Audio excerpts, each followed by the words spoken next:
is truly an honor and privilege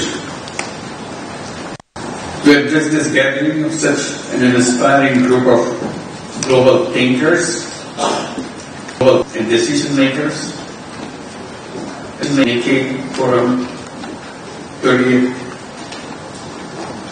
on Future of Asia. Nikkei Forum has over the years become a guiding light of dialogue, vision, and resolve for Asia's future. I thank Mr. Hassan and CEO of Nikkei Incorporation for inviting me to speak at this prestigious forum. Standing here today brings back some special memories to me.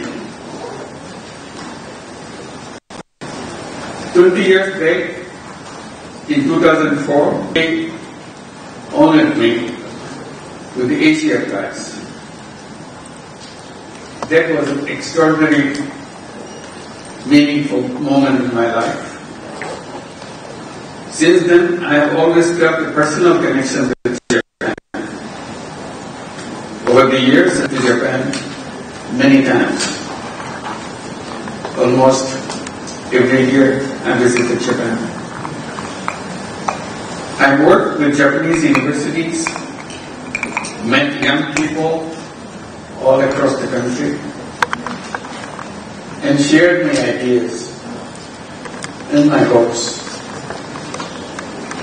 I'm deeply moved by how warmly the people of Japan have embraced me and my ideas of social business and my career.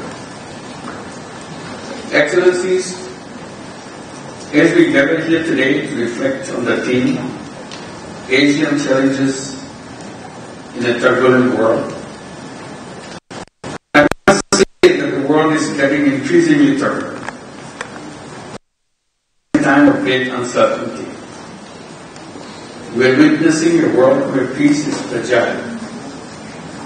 Tensions are growing, and cooperation is not always guaranteed.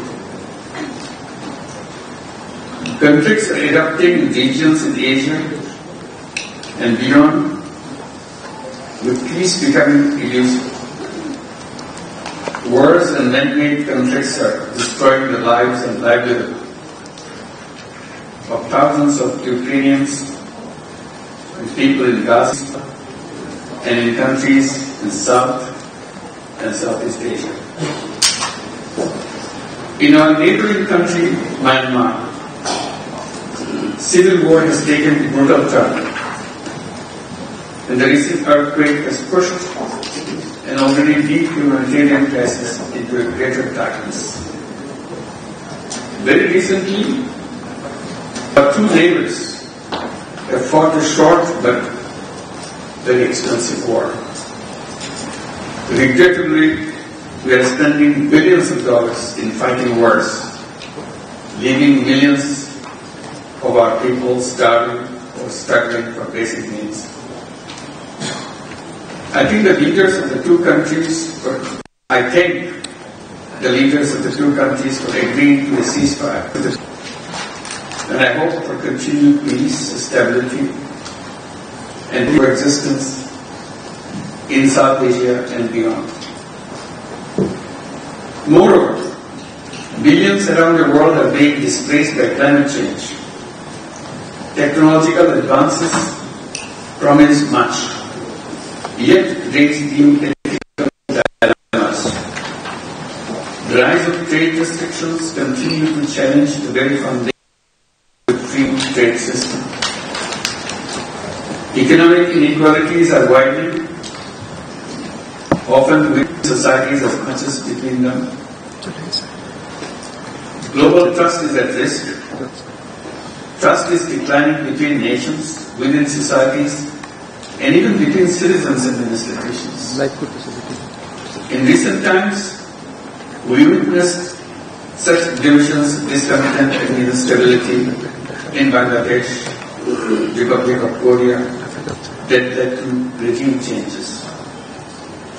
In Bangladesh, we went through a transformational change, very massive uprising of students and the common people, just a few months back.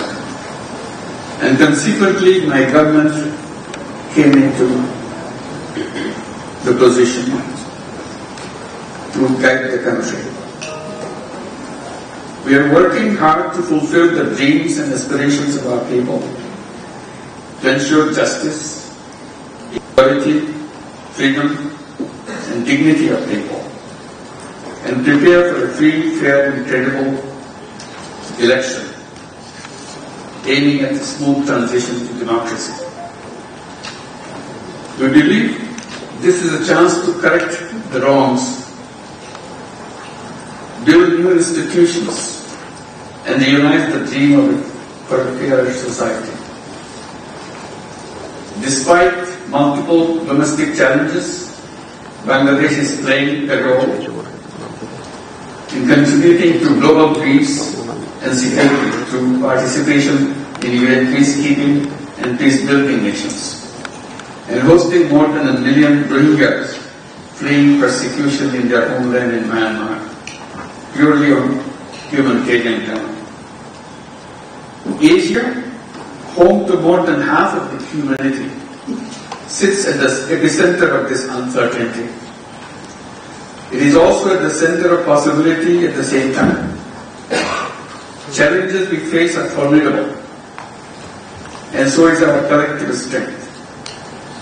In this reality, I believe Asia has an opportunity, perhaps even responsibility, to show a different path. A path of peace, of dialogue, of inclusive growth. Not just growth in numbers, but growth in people's well-being, in trust, in hope. Distinguished guests, we are not powerless in the face of these challenges. In fact, we are at a turning point in history. The choices we make today will decide what kind of world we leave for our children and grandchildren. That is why we must come together, not just to discuss problems, but to shape solutions. Solutions that are inclusive, fair, and rooted in our shared humanity. I often have been saying, making money is happiness, but making all people happy is super happiness. We need to shift our focus from individual profits to collective well-being, from short-term gain to long-term vision. In my own country, from starting with Grameen Bank, with small loans given to poor women in the villages, to spreading social business ideas, social business ideas across the world, I have learned one thing very clearly. People are not born to suffer. People are born with unlimited potential. We just need to give them the right opportunities. That's where I come and present a simple idea of creating a world of 3 zeros. 0 poverty, 0 unemployment, and 0 net carbon emissions. This is not a dream. This is a direction, a goal we can all work together. Governments, businesses, universities, and individuals. To get there, we need a new kind of economy. One that is built not only on competition, but also on competition. Not just on consumption, but on care. This is where social business comes in. A business that solves problems, all problems, not just making profits for the persons. Ladies and gentlemen, as we look to the future, I believe Asian nations can work together even more closely to address shared challenges and unlock new opportunities for prosperity and better life. We need to build a clear path towards a shared future and shared prosperity. To this end, we have to work together. First, convert Asia's interdependence into cooperation. Asia's diversity of economies, cultures, and political systems is both a strength and is a test. Our fate are increasingly intertwined. A supply chain disruption in one country ripples across borders. Environmental degradation in one part of Asia affects rainfall patterns in another country. Political instability in one region impacts global energy and trade flows. Our job is to convert this interdependency into cooperation, not conflict. To invest in shared prosperity is not a zero-sum battle race. Second, forge robust economic and technical cooperation. Asia needs a stronger and sustainable way to finance its development. Regional development banks, financial institutions should take lead in funding our growing needs. Asia is still one of the least connected regions in terms of trade. This lack of integration holds back investment and business opportunities. We must act now to improve trade partnerships across the region. Asia should build a strong technology ecosystem, one that is inclusive, fair, and sustainable. Third, promote inclusion, empowerment, and sustainability. We must not forget the billions who still live on the margins, disconnected from the opportunities, vulnerable to shocks. My life's work has shown that poverty is not created by the poor. It is created by the system, by locking doors for the poor people. We must redesign that system. The world we inherited was built on assumptions of trickle-down economics, centralized control, and the policy of wealth maximization. We need to build a new architecture, one that promotes inclusion, empowerment, sustainability at every level. This is where Asia can lead. Fourth, transform lives through investment in people. Let us invest not just in infrastructure and industrialization, but in people, through education, health, social business, digital access, and so on. Let us embrace the idea that profit and purpose can coexist, and that social business can transform lives where traditional markets and governments fail. Fifth, pursue green transition. Asia is both a victim and contributor to climate change. Rising seas threaten Bangladesh and the Pacific Islands. Glaciers in Himalayas are melting, endangering fresh water for billions. We need a pan-Asian green transition driven by youth. Let us support renewable energy cooperatives, climate-smart agriculture, circular economies. Let us create platforms that allow grassroots innovators to scale across the borders.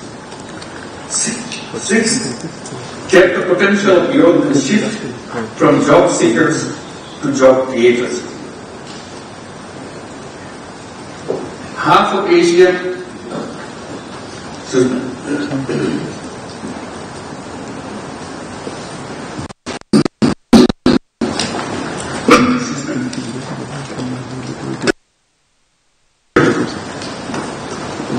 who are Asia's greatest strength.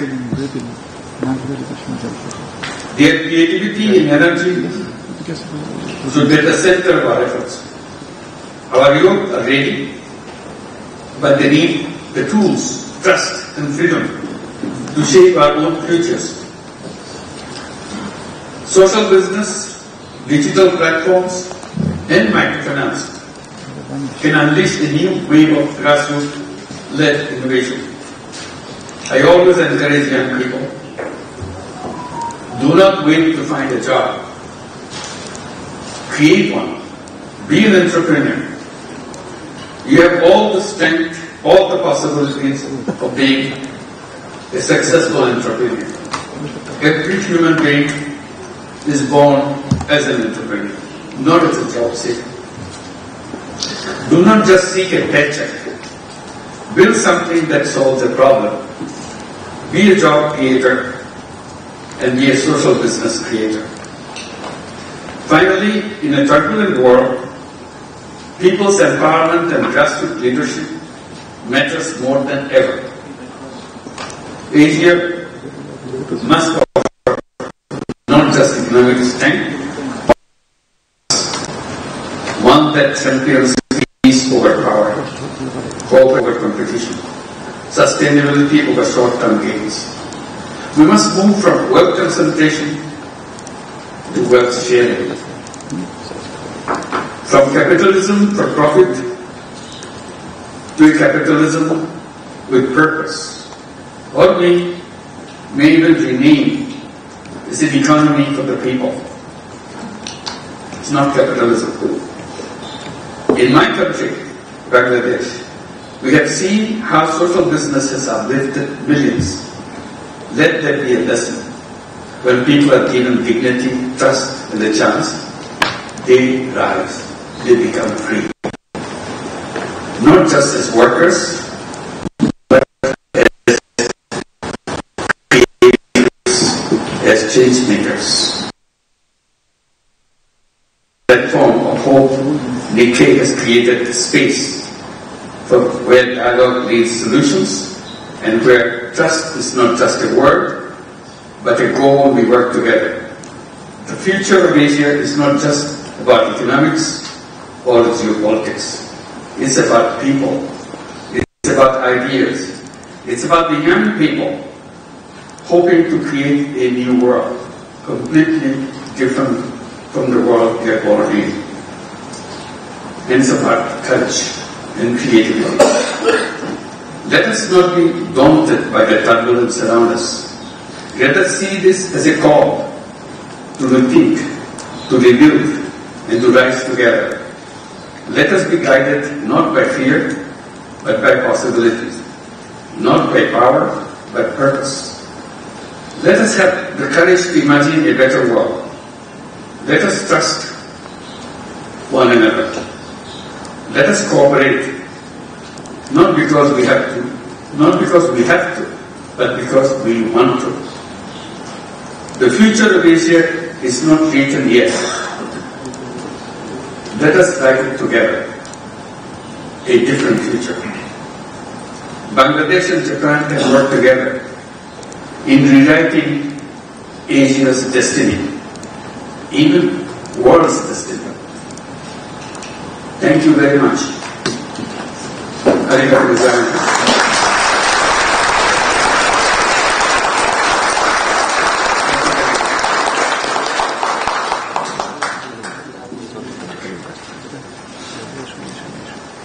Right.